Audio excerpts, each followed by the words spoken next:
All right, this question is from Dretway. Hopefully I pronounced that correctly, but it says, if you were to use this for still photography, what options are available to also use flash, i.e. alternative mounting instead of a hot shoe?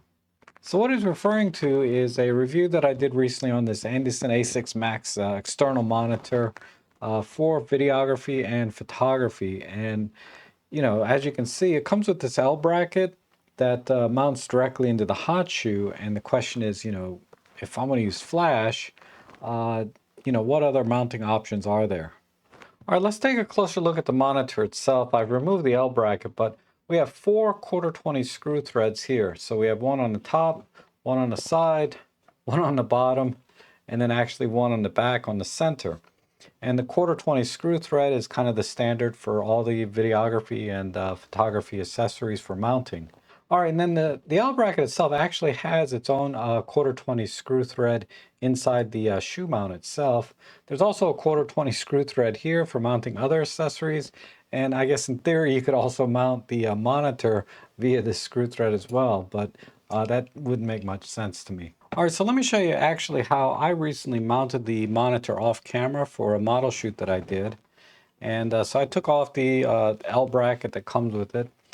And I've got one of these articulating, or it's called a magic arm, I believe, with the clamp. And a lot of the solutions I'm going to show you today are going to require to buy additional mounting hardware, but it's relatively inexpensive. Like this, together with the clamp, was like 20 bucks, and they're really, really useful for a lot of other things. But basically all you do is you just clamp this to your tripod, and I'm going to clamp it to the leg first, but there are a couple of options. And these magic arms, basically they have quarter 20 screws on both ends. So I have the clamp screwed onto one end, and then I'm going to screw the monitor onto this end. And as you can see, the cable that comes with the monitor is plenty long enough for this kind of setup. The only thing you'd need to worry about is if you need to raise or lower the camera, you might be restricted this way. So another option would be is to mount the monitor directly to the tripod stalk here in the center like this. And then if you need to raise or lower the monitor, you don't have to worry about your cable length. And I have this mounted forward for a reason, because when I was on the model shoot, I wanted to show the model the pictures as I was taking them. And it was just much easier for them to kind of lean forward a little bit and look at it and kind of smile, rather than having to come out and walk around behind the camera, or worse yet, me taking the camera off the tripod to show them. So it was much more practical for the overall workflow, and it made the session a lot more fun. Now, another option would be is, since you said you were using flash, it's possible you have a light stand as well. And most light stands, they have a standard quarter 20 screw on top. And what I do is, I attach the L bracket this time and just screw the L bracket directly onto the light stand like this. So instead of spending $20 on a magic arm and a clamp, you need to spend about $10 or $20 for a longer cable to reach the camera. Now, the 3 options I just showed you, 2 of them had the camera monitor mounted completely separately from the camera and tripod itself.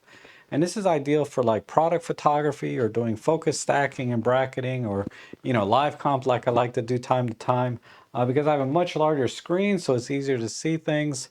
And then also, I don't have to touch the camera and the tripod again once I frame the shot. And then when I come around to this side, I can angle the monitor so I got a better viewing angle.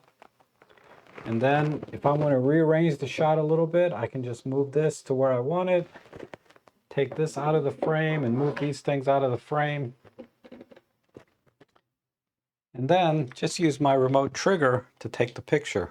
And if I use a little bit longer cable, I can actually set the monitor right on the table here in front of me if I'm doing really fine detail like macro work or something, and just use like a tabletop tripod and mount the monitor right here so I got a nice close-up view. And that's actually how I do a lot of my live composites. I set up the monitor so I have a good viewing angle of the product or whatever I'm taking a picture of, and then while I'm moving the light around or popping the flash, I can see in real time on a larger display how that final image is going to look. So I hope you found this video helpful. If so, consider buying me a coffee or make a small donation in the links below, because they help me to continue making videos like this, and they are greatly appreciated. So thank you so much for watching, and I hope to see you again soon.